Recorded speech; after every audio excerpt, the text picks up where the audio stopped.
Hello everyone, आज मैं आपके साथ शेयर करने वाली हूँ पिजन के इस इंडक्शन कुक टॉप का। एंड ये मेरे पास लास्ट 3 ईयर से एंड 3 ईयर से मैं इसे रेगुलरली यूज़ नहीं करती हूँ, लेकिन ऑप्शनली एंड कभी कभी ओकेजनली यूज़ करती हूँ जब मुझे घर पर किचन में बहुत सारा खाना बनाना होता है। और फिर मैं चारों तरफ मतलब इस पर भी एंड गैस चूल्हे पर भी कुछ ना कुछ बनाती हूँ, तभी मैं इसे ओकेजनली यूज़ करती हूँ। एंड यूज़ करने के बाद फिर से इसे साफ साफ करके रख देती हूँ। इसीलिए मैं इसे 3 साल से यूज़ कर रही हूँ, तो मुझे लगा कि एक रिव्यू तो इसका भी बनता है। एंड ये कुछ इस तरह का ये रहता है electric induction cook top. And ये पिजन का है। यहाँ देखिए इसके सेंटर पार्ट में इसका लोगो भी दिया गया है पिजन का। एंड मैं अभी आपको दिखाती हूँ किस तरह के आउटर बॉक्स में मेरे पास आया था, उसके बाद मैं आपको बताऊंगी इसे कैसे यूज करना चाहिए। तो ये कुछ इस तरह के आउटर बॉक्स में आया था। इसका आउटर बॉक्स मैंने इसलिए संभाल के रखा हुआ है क्योंकि मुझे डेली यूज़ नहीं करना होता है इसे, कभी-कभी यूज़ करना होता है। तो फिर जब मैं इसे यूज़ कर लेती हूँ, यूज़ करने के बाद साफ़ करके फिर से इसके अंदर पैक करके रख देती हूँ ताकि चीज़ ख़राब ना हो। और कुछ इस तरह का आउटर बॉक्स रहता है जिसके यहाँ बाहर की तरफ सारी इन्फॉर्मेशन दी गई है। फर्स्टली आपको दिखाऊँ pigeon favourite induction cooktop, and यहाँ पर इसका जो है पूरा मॉडल डिस्क्राइब किया गया है। 1 साल की वारंटी के साथ आता है एंड सॉफ्ट पुश बटन दिए गए हैं इसके साथ। एंड 93% एनर्जी सेविंग टेक्नोलॉजी के साथ आता है। और फर्स्टली एक और चीज़ बताऊँ कि ये मेड इन इंडिया है। मोस्टली आप देखेंगे बहुत सी ऐसी इलेक्ट्रिक चीज़ें होती है जो मेड इन चाइना होती है, तो ये बेस्ट पार्ट है कि ये मेड इन इंडिया है, इसलिए मुझे ये बहुत ज़्यादा पसंद है। इंडिया की चीज़ें मुझे बहुत ज़्यादा पसंद है। चाइनीज़ चीज़ों का तो पता है आपको भैया, आज लोगे कल खराब हो जाएगी। एंड स्मार्ट टाइमर के साथ आता है। Hand free cooking, boil milk without spilling, इसके अंदर सारे फीचर्स दिए गए हैं। एंड बैक साइड में अगर बात करूँ तो सभी के सभी फीचर्स को डिफाइन किया गया है, जो कि मैं अभी आपको बताऊंगी कि इसे कैसे यूज करना चाहिए, तो ये सारी चीजें डिस्क्राइब हो जाएंगी। अभी बात करते हैं इसके प्राइस की। तो प्राइस यहाँ पर 3195 दिया गया है, जो कि इसका प्राइस यहाँ पेंशन है।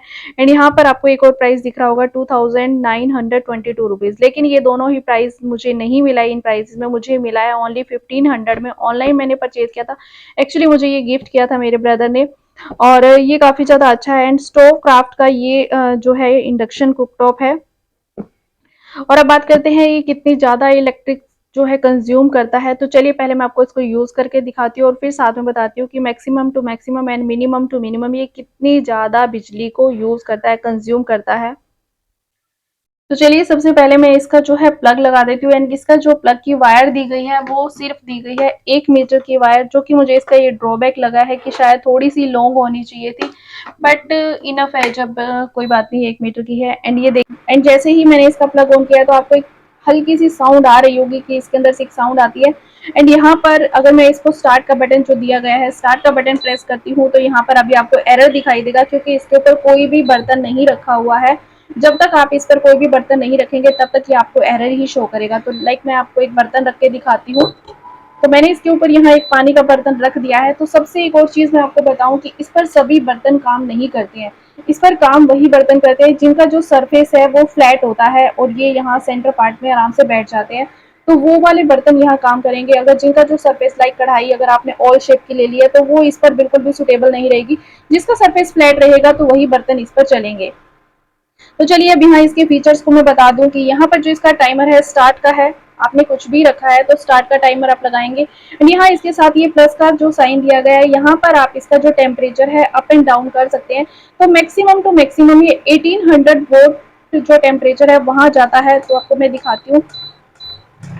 अब 1800 से मैं बार बार प्रेस करूंगी तो आपको दिखेगा कि बिल्कुल भी ये आगे नहीं जाएगा। एंड देखिए पानी काफी जल्दी से बॉईल हो रहा है। एंड जैसे ही मैं टेम्परेचर को माइनस में करती हूँ तो उसी तरह से ये पानी भी धीरे धीरे आपको दिखेगा कि हीट कम होने लगी है, बिल्कुल भी बॉयल नहीं होगा।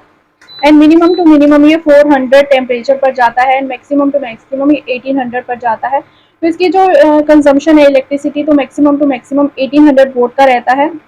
एंड यहाँ दिया गया है स्मार्ट टाइमर, एलईडी बटन दिया गया है जिसमें कि अगर आपको कोई भी चीज़ बनानी है और आपको पता है कि इसके अंदर 10 से 15 मिनट लगे, तो यहाँ आप टाइमर लगा के आप और काम कर सकते हैं। तो 10 से 15 मिनट बाद ये ऑटोमेटिकली बंद हो जाएगा और आपका जो है खाना भी बनकर रेडी हो जाएगा। एंड इसके साथ साथ इसकी यहाँ पर करंट वोल्टेज दी गई है, जो कि यहाँ पर डिफाइन कर रहा है कि यहाँ पर कितनी करंट वोल्टेज चल रही है। और अभी इसके साथ साथ नीचे जो फीचर्स दिए गए हैं ये काफ़ी ज़्यादा बेनिफिशियल है बिकॉज इसमें इनबिल्ट टेम्परेचर सेट है। अगर आप कोई भी चीज़ बॉयल करनी है, पकानी है, करी पकानी है, हीट मिल्क यानी कि दूध को बॉयल करना है, डोसा पकाना है, चपाती पकानी है, डीप फ्राई करना है किसी चीज़ को, एंड इडली पकानी है, तो ऑटोमेटिकली इसका टाइमर इसके अंदर इनबिल्ट सेट है। एंड अगर आपको इसके फंक्शंस को प्रेस करना है तो डायरेक्टली आप यहाँ से प्रेस नहीं कर सकते, आपको इसे स्टार्ट करने के बाद यहाँ फंक्शंस को प्रेस करना है, वन बाय वन ये आगे की तरफ बढ़ते जाएंगे। जैसे कि एक बार प्रेस करेंगे तो ये नेक्स्ट पर चला जाएगा एंड उसके बाद ऑटोमेटिकली देखिए टाइमर जो है इसने अपने आप सेट कर लिया है, मतलब टेम्परेचर इसने ऑटोमेटिकली अपने आप सेट कर लिया है कि जब भी आपको कुछ प्रेशर कुकर का पकाना है तो ये 1000 वॉट पर जाएगा एंड अगर इसे फिर से इडली पर है 1000 एंड जब इसे कुछ भी डीप फ्राई करना है तो आपको पता है कि ऑयल को कितना ज़्यादा बॉईल करना पड़ता है, तो मैक्सिमम इसने टेम्परेचर अपने आप सेट कर लिया है। डोसा चपाती पर ये 1200 हो गया, तो ये फीचर मुझे इसका काफ़ी ज़्यादा अच्छा लगता है। ऑटोमेटिकली सेट है टेम्परेचर इसके अंदर, हमें कुछ भी सेटिंग करने की ज़रूरत नहीं पड़ती।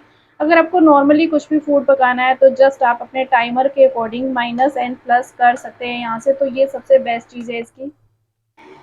इन फ्रेंड्स आपको मैं एक और चीज़ खास बात बताना चाहती हूँ, जैसे कि देखिए अभी ये 400 टेम्परेचर इसने लिया हुआ है एंड मैं इस बर्तन को थोड़ा सा हिला देती हूँ एंड ये सेंटर पार्ट से हिल गया है देखिए, और इसने यहाँ पर एरर शो करना बिल्कुल शो कर दिया है। जैसे ही हम इसके सेंटर पार्ट पर जाएंगे, इसे रखेंगे तो अगेन इसने टेम्परेचर जो है बिल्कुल ऑटोमेटिकली सेट कर दिया है। तो आपको बर्तन को इसके बिल्कुल सेंटर पार्ट पर रखना है, तभी ये इलेक्ट्रिक जो कुक टॉक है काम करेगा, अदरवाइज ये काम करना बंद कर देगा, एरर शो करेगा। एंड यू कैन सी पानी भी अच्छे से बॉईल हो चुका है, कुछ भी आप इस पर पका सकते हैं और बिल्कुल भी ऐसा नहीं है कि इलेक्ट्रिक शॉक लगेगा, तो ऐसा इलेक्ट्रिक शॉक लगने का भी कोई डर नहीं है, लेकिन फिर भी एक इलेक्ट्रिक चीज़ है तो मैं आपको कहूँगी कि प्लीज़ थोड़ा सेफ्टी के साथ यूज़ कीजिएगा। लेकिन फिर भी अभी मैं इसे 3 साल से बहुत बार यूज़ कर चुकी हूँ, तो ऐसा कुछ अभी ऐसा नहीं हुआ कि इसमें इलेक्ट्रिक शॉक लगने का कुछ भी किसी तरह का चांस हो। चलिए मैं इसे स्विच ऑफ कर देती हूँ और आई होप कि आपको बिल्कुल अच्छे से अंडरस्टैंड हो गया होगा कि इसे कैसे यूज़ करना चाहिए यानी कितना ज़्यादा बेनिफिशियल है। एंड सबसे बड़ी बात ये बहुत ज़्यादा लाइट वेट है, आप इसे उठाकर कहीं पे भी लेके जा सकते हैं, आप इसे किचन में रख सकते हैं, आप इसे वुडन टेबल पर रख सकते हैं, आप इसे कहीं पर भी रख सकते हैं। तो ये सबसे ज़्यादा बेनिफिशियल चीज़ है कि आप ट्रैवल फ्रेंडली बोल सकते हैं इसे। अगर आप कहीं बाहर जा रहे हैं तो भी आप इसे लेके जा सकते हैं। इसके अंदर जो थोड़ी-सी साउंड आ रही थी वो इसलिए आ रही थी कि यहाँ पर इसका जो एक फ़ैन दिया गया है, तो उसकी साउंड इसके अंदर आती है, थोड़ी-सी झनझनाहट सी होती है। And this is a best part of, और ये इसका जो सेंटर पार्ट है ये थोड़ा गर्म हो चुका है लेकिन ये काफ़ी जल्दी से ठंडा हो जाता है, तो ये मुझे बेस्ट लगता है। आई होप कि आपको ये वीडियो अच्छी लगी होगी, इन्फॉर्मेशनल लगी होगी एंड आपको अंडरस्टूड हो गया होगा कि इसे कैसे यूज़ करना चाहिए। तो फ्रेंड्स अगर वीडियो अच्छी लगी हो तो प्लीज़ लाइक करना, चैनल को सब्सक्राइब करना and thank you for watching. Bye bye, take care.